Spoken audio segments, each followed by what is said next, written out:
waxaana wanaagsan dhammaan akhyaartana daawanaysa meel kastood joogtaanba kusoo dhowaada mar kale iyo barnaamijkeenii falaqaynta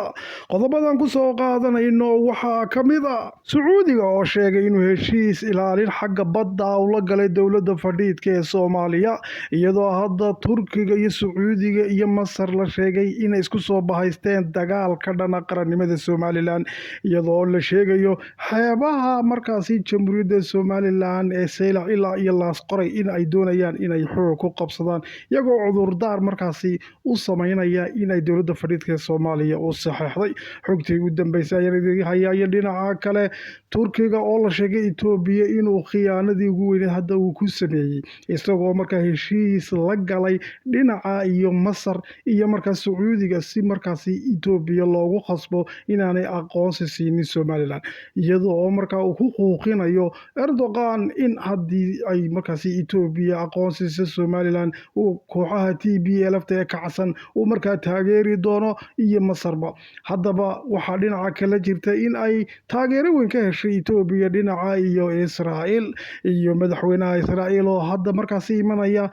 dalkaasi etoobiya si uu taageero weyn u siiyo dhinaca kale waxaa xogtii ugu dambeysay soo baxday ay sheegaysaa in madaxweynaha israa'iil isaac herzberg uu markaasi ku iman doono booqasho jamhuuriyadda somalilan iyadoo la filayo halkaasi in markaa ka furi doono safaaradda ay markii ugu horreysay israa'iil ka furanayso caasimada jamhuuriyadda somalilan ee hargeysa iyadoo dhinaca kale xogii ugu dambeeyey ay sheegayaan in isla maanta ama beri ay bixi doonaan wafdi culus oo markaa somalilan ka socda kaasi oo markaa hadda 25 arday ay markaasi dowladda hogaamin doonto kuwaasi oo tababaro xagga biyaha iyo beeraha ah ay soo siin doonto dalkaasi israa'iil sidoo oo kalena waxaa hadda lasoo furayaaba layidhi safaaradda ay somalilan ku yeelan doonto markii ugu horreysay caasimada israa'iil ee tel aviv halkaasi oo markaa labada dal xidhiirkooga diblomaasiyadeed uu markaasi ka bilaabmi doono iyadoo oo hadda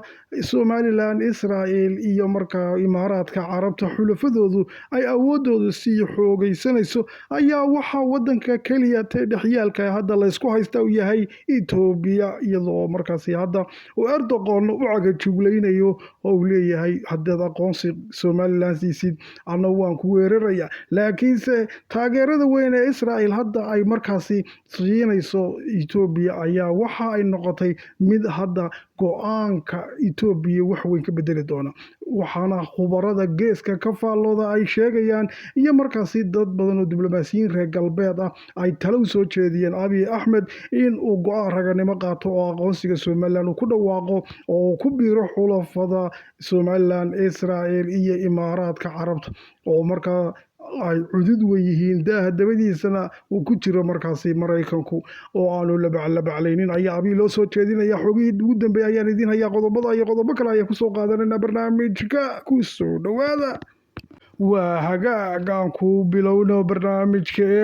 waxaa hadda la sheegayaa in xiriirka somalilan iyo israa'iil uu markaasi kor loo sii qaadayo iyo markaa wada shaqaynta diblomaasiyadeed iyo hadda markaasi in si toosa labada dal ay cilaaqaa toosa u yeeshaan barnaamijkaygii hore waan idiin sheegayay in markaa israa'iil diyaaradoodu hadda ay toos u iman doonaan caasimada somalilan ee hargeysa waxaana hadda ay qaadi doonaanba wafdigii ugu horeeyey ee markaasi ka socda wafdigii ugu horeeyey oranay wafdi culus oo ka socdo markaasi xukuumadda somalilan oo wasiiro ay markaasi hogaaminayaan wasiirka arrimaha dibadda iyo markaa xubno sare oo dowladda ah iyo sidoo kale 25 arday ama 25 shaqaale oo markaa ka socday dowladda somalilan kuwaasi oo waxbarasho heer caalamiya lasoo siin doono tababaro la xidhiidha markaasi xagga beeraha iyo markaasi biyaha sidii markaasi dhul qalalan looga dhigi lahaa dhul barwaaqaysan ayaa markaa lasoo barayaa waxaana hadda sidoo kale iman doona wiiga dambe dalkaasi etoobiya booqasho toosa ku imanaya madaxweynaha dalkaasi israa'iil ser isaac markaa herzberg ninkaasi ayaa waxa uu noqon doonaa haddaba mid booqasho sidoo kale ku iman doona somalilan isagoo hogaaminaya wafdi culus oo la socda oo markaasi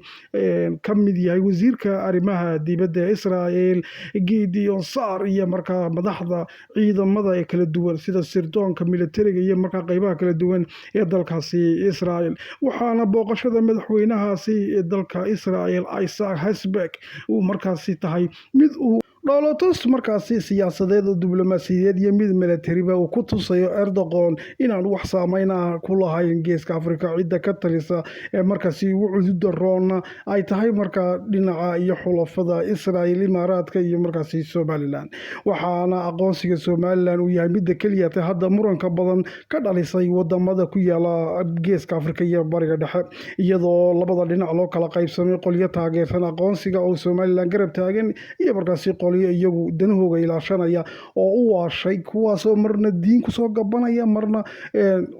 sheeko Afrika la xumeynaya kusoo gabanaya mar xasilooni daro la sameynaya. waa nimanka waxa ka ah markaa horjoogaha dalkaasi Turkiga Erdogan waxaana laba ka ah ninka siisirada Masar hogaamiya labaduba waxay yihiin labadii wadan ee ugu horeeyay ee cilaaqaad la yeeshay ee Israel labada wadan ee muslimka ah ee markii ugu horeysay markaasi saaxiibtinimo iyo heshiis taageero la yeeshay bay haayeen. iminkana waxay markaas iyagoo wajiyo badan samaysanaya ay doonayaan inay been iyo propaganda faafiyaan yiraahdaan islaamkii baa lagu xadgudbay iyo muxuu wadankii muslimka ah Israel taageeray iyagoo la og yahay ilaa hadda ciidamada ugu badan iyo wada shaqaynta la leeyihiin ciidanka imika iyo sirdoonka masaarida iyo ciidamada Turkiga badi waxay la shaqeeyaan Israel haddana wuxuu iska dhigayaan qaar diin markaa ilaalinaya. Sacuudiga ayaa hadda u bowdheer isaguna oo la og yahay inuu markaasi doonayay inuu ku biiro heshiiska Abraham Accord oo markaasi Israel saaxiibtinimo inuu la yeesho barihii ugu dambeeyay oo dhan ku hawlanaa. laakiin kulligood waxay u waalanayaan ay u socdaan ayaa waxay tahay khayraadka iyo shidaalka iyo batroolka iyo nimcada ku jirta Somaliland oo mid walba uu leeyahay anaale oo qaadanaya cunaya marka wax uu islahaayeen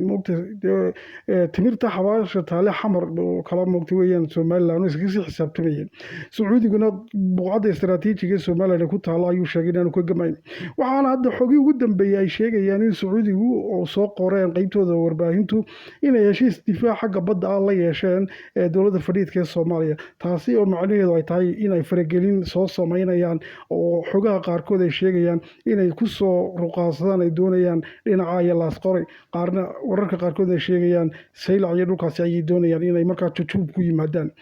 inkasta oo haddana badda iyo dhulka Somaliland ammaankooda aada u sugaya oo ciidamada kala duwan ee Somaliland ay aada u feejigan yihiin sida oo kalena xagga cirka Israel ay sheegtay in daqiiqad walba ay markaa diyaar u tahay inay Somaliland ka taageerto wixii hawadeeda kusoo xadgudbaya. haddana waxa ay sheegayaan markaa dadka u kurgala arrimahaasi geeska iyo markaasi bariga dhexe Sacuudiga iyo Turkiga kamiir doorsan ee markaasi inuu soo maqiiq laga yaabo waxa la leeyahay waa Erdogan oo markaa hunguriyoodkii ma arka baa la yidhi inuu soo maqiiqa laga yaabo laakiinse diyaaradaha haysta oo F-16 Mareykan baa leh haddii xadgudub soo sameeyaan halkeedaas lagu bologoreynaya lagu joojinayaa.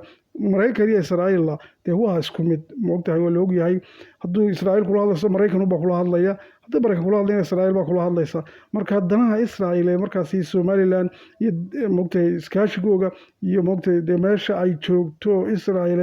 ay u taalo shirkadaheedii iyo qalabkeedii iyo markaa dee ciidankeediiba yacni inuu faragelin Turkiga ku soo sameeyo taasi waa horaa looga waayay oo Suuriya isagoo lawanku difaacaya ayaa Israel inta diyaaradeeda soo qaadatay garaaci jirtay meesha joogay iyo meesha ku dhugmanayo isagii moogtay hubkiisa oo farq u qaadi waayay ilaa aakhirkii markaasi Suuriya uu sheegay runtii ku yiri ay isdhiibno oo markaa ay sida moogtay Israel ay calanka cad u taageen yiraahdeen naga jooji dagaalka oo kuwa marka dambe heshiiska ku soo saxaaday Mareykanka. marka waa tabtii oo kale baa la leeyahay moogtay awood isku soo qaado male laakiin haddana waxa laga yaabay siduu moogtay u waalanayo Erdogan inuu soo maqiiqo suurtagal waxaana wararka qaarkood ay sheegayaan in ilaa iyo 26 Disembar sanadkii 2025 dhaafay ilaa maanta aanu seexanin ninkaasi oo marna uu telefoon ku hadlayo marna uu kolba meeshuu toogaba Somaliland aqoonsigeeda suu waashay ayaa laga yaabaa baa la leeyahay inuu markaasi khatarta